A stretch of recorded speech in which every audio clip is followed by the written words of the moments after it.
वैसे बहुत हैंडसम थे तुम्हारे खालू। फिर क्या हुआ? फिर क्या, फिर जब सब लोग घर आए तो मुझे पहले तो बहुत डांट पड़ी, बहुत ज्यादा, कि भाई जब तुम किसी को जानती नहीं हो, एक अनजान बंदे के साथ तुम किस तरह इतनी देर घर में बैठी रही। फिर क्या हुआ? बस फिर क्या, वो चंद लम्हे जो हमने साथ गुजारे थे उसमें मुझे उनकी मासूमियत भा गई और उन्हें मेरी बातें। क्यूट।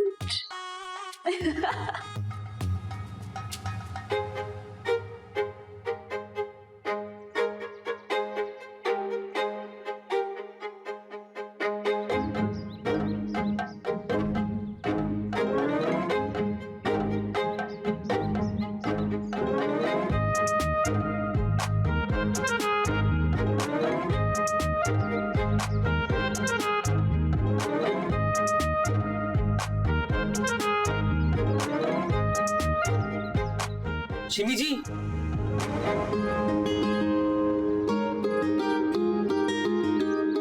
जी कहिए। वो हम आपके लिए गुलाब जामुन लाए थे। गुलाब जामुन? ये तो हमें बहुत पसंद है। हमें भी बहुत पसंद है। आइए ना मिलके खाते हैं। जी ठीक है। हमें ना आपसे एक बात करनी थी। हमें भी आपसे एक बात करनी है। अच्छा चले आप कह दें। नहीं, पहले आप कहिए। अरे आप कहिए ना। नहीं, पहले आप कहिए ना, हम आपकी बात सुन रहे हैं। नहीं, पहले आप। बस घंटों खामोशी से मेरी बातें सुनते रहते थे और मुझे वक्त का पता ही नहीं चलता था। मैं बोलती रहती थी, कब रात हो गई, कब इतना वक्त गुजर गया, मुझे नहीं मालूम होता था। और वो पता क्या कहते थे कि जब तुम बोलती हो ना तो वक्त का तस्वुर ही खत्म हो जाता है। फिर क्या हुआ? या अब एक प्लेट बिरयानी पर सारी की सारी कहानी सुना दूं? अच्छा बस इतना बताएं कि पहले मोहब्बत का इजहार किसने किया? एक दूसरे को खामोशी से देख देख कर हमने बहुत गुफ्तगू कर ली, लेकिन फिर भी दूसरे के दिल में क्या है ये जानना बहुत मुश्किल होता है। लेकिन अपने दिल में क्या चल रहा है इसको जानने में भी ना देर हो जाती है। और फिर जिस दिन उन्होंने इजहार किया तो मैंने शोर मचा दिया। जी कहिए। वो मुझे वो हो गया है। क्या हो गया? वही जो नहीं होना चाहिए था। अरे क्या नहीं होना चाहिए था? जो हो गया है। अरे क्या हो गया जो नहीं होना चाहिए था? देखिए आप ना हमें सीधा सीधा बता दें, नहीं तो हम यहाँ से चले जाएंगे। हम आपको चाहने लगे हैं, आपसे शादी करना चाहते हैं। हाँ क्या? फौरन जाइए आप यहाँ से। हमने आपसे 2-4 बातें क्या कर ली, आप तो तमीज ही भूल गए। हमें तो लगा कि आप भी हमें पसंद करती हैं। जाइए आप यहाँ से। हम अपने बहन भाइयों से मिलने के लिए आए, आशिकी माशिकी करने के लिए नहीं। आप बस जाए यहाँ से। आप अपने दिल की आवाज सुनकर तो देखें। हम सुनाए आपको अपने दिल की आवाज? रुकिए जरा। अरे भाईजान, खाला, चाची, मामी कहाँ हैं आप लोग? जरा जल्दी आइए। अरे ये क्या समझी, हम तो शादी करना चाहते हैं।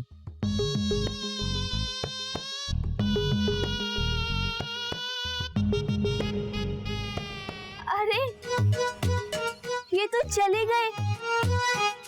हम तो मजाक कर रहे थे।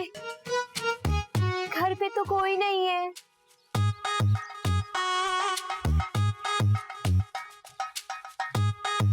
नहीं तो खाला आप उन्हें पसंद नहीं करती थी? अरे भाई 18 साल की थी मैं, मोहब्बत किस चीज को कहते हैं मुझे तो इल्म नहीं था।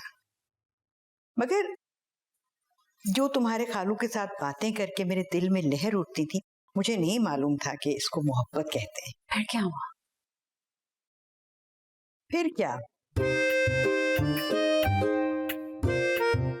जब शम्स की माँ को पता चला तो अच्छी खासी क्लास ली उन्होंने मेरी, और फिर कहने लगी हमें तो पहले ही पता था।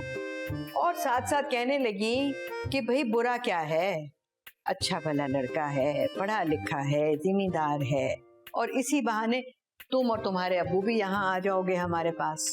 आपने क्या सोचा? अब्बू को जाकर क्या कहती, और वापस जाने में भी पता है बस 4 दिन रह गए थे। बस मैं तो बहुत परेशान रहने लगी। हम इंसान भी ना बहुत अजीब होते हैं।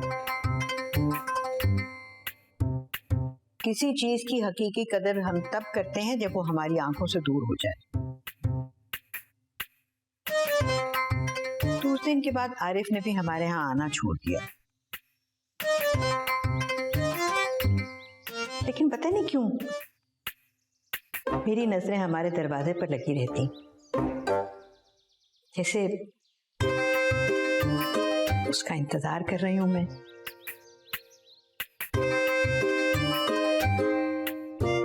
शायद कुछ ऐसे जज्बात थे जिनको मैं हंसी मजाक में दबा रही थी,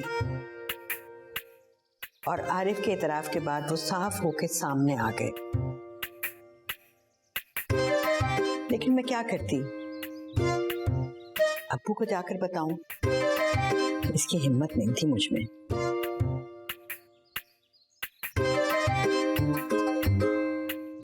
और फिर वो दिन आ गया जब मुझे वापस जाना था। आरिफ एक दफा भी पलट कर नहीं आया था। फिर घर वालों ने तांगा मंगवाया, मुझे बिठाया और रेलवे स्टेशन की तरफ रवाना कर दिया, और मैं दिल के हाथों मजबूर घर से जरा दूर जाके तांगा रुकवा दिया। अब रोकिएगा।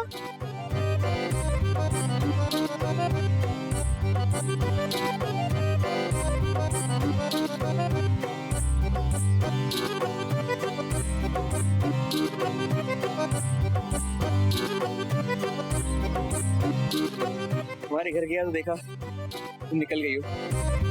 ये तुम्हारे लिए, अपना ख्याल रखना।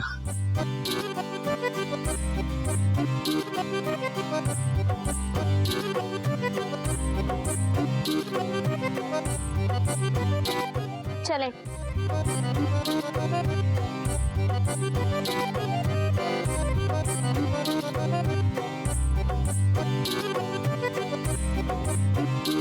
उस थैली में क्या था?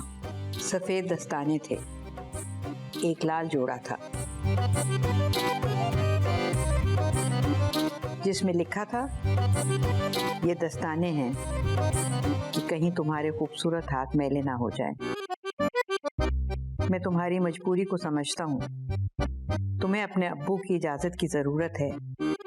इस थैली में एक खत मेरे वालिदैन ने तुम्हारे अब्बू के नाम लिखा है, जिसमें सब कुछ बयान किया है और तुम्हारा रिश्ता मांगा है।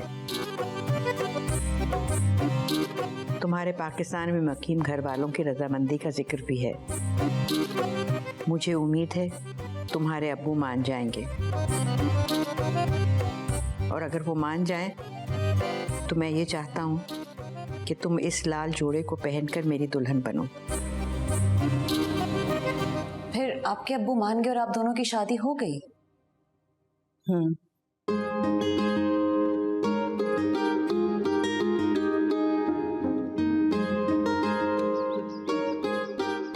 कैसे लग रहे हैं हम? आफत लग रही हो चिमी, आफत।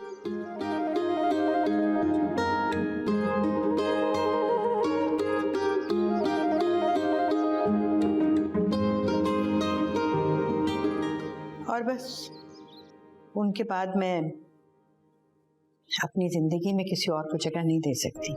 सॉरी खाला, मैं आइंदा कभी आपको शादी का ताना नहीं दूंगी। आप उनकी यादों के सहारे अपनी सारी जिंदगी गुजार सकती हैं। जायज है। I am sorry.